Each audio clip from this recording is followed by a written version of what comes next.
चलिए शुरू करते हैं आज की कहानी लक्ष्मी जी की अंगूठी। एक निर्धन व्यक्ति था। वह हर रोज़ भगवान विष्णु जी और माता लक्ष्मी जी की पूजा करता था। एक बार दीपावली के दिन उसने माता लक्ष्मी जी की श्रद्धा भक्ति से पूजा अर्चना की। कहते हैं उसकी श्रद्धा भक्ति से माता लक्ष्मी जी प्रसन्न हुई और उसे एक अंगूठी देकर अदृश्य हो गई।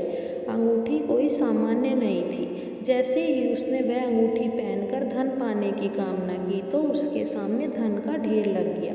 वह यह देखकर खुशी से झूम उठा। उसके बाद उसे भूख लगी और मन ही मन उसने अच्छे अच्छे पकवान खाने की इच्छा हुई। तो पल भर में उसके सामने अच्छे अच्छे पकवान आ गए।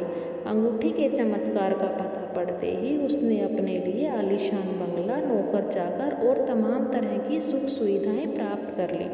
अब वह माता लक्ष्मी जी के द्वारा दी गई चमत्कारी अंगूठी की कृपा से खूब सुख सुविधा में रहने लगा। अब उसे किसी प्रकार का कोई दुख और कष्ट नहीं था और नगर में उसका खूब नाम हो गया।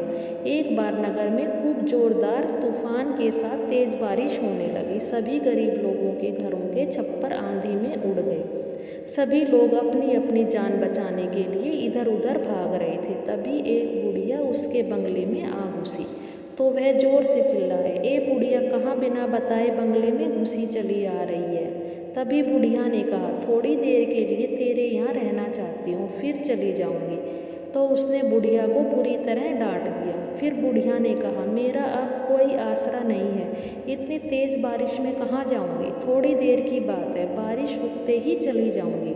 लेकिन उस व्यक्ति पर उस बुढ़िया की बातों का कोई असर नहीं हो रहा था और उसने अपने सेवकों से उस बुढ़िया को बंगले से निकालने को कहा। जैसे ही सेवकों ने बुढ़िया को बंगले से बाहर किया, वैसे ही जोरदार बिजली चमकी। देखते ही देखते उस व्यक्ति का बंगला जलकर खाक हो गया और उसकी उंगली की अंगूठी भी गायब हो गई और उसकी शानो शौकत पल भर में खत्म हो गई। जब उसने आंख खोलकर देखा तो उसके सामने माता लक्ष्मी जी खड़ी थी। जो बुढ़िया कुछ देर पहले दीन दुखी होकर उससे आसरा मांग रही थी, वह अब माता लक्ष्मी जी के रूप में उसके सामने मंद मंद मुस्कुरा रही थी। अब वह व्यक्ति समझ चुका था कि उसने बुढ़िया को नहीं, साक्षात माता लक्ष्मी जी को घर से निकाला है। यह सोचकर वह माता लक्ष्मी जी के चरणों में गिर गया और बोला, माता, मुझे माफ़ कर दो। तो माता लक्ष्मी जी बोली, तुम इस योग्य नहीं हो। जहाँ निर्धनों का सम्मान नहीं होता, मैं वहाँ वास नहीं करती। यह बोलकर माता लक्ष्मी जी उसकी आंखों से ओझल हो गई। माता लक्ष्मी जी को श्रद्धापूर्वक नमन। जय माता दी। आपको मेरी कहानी कैसी लगी कमेंट में बताना। मेरे चैनल को लाइक करें, शेयर करें, सब्सक्राइब करें। Thank you.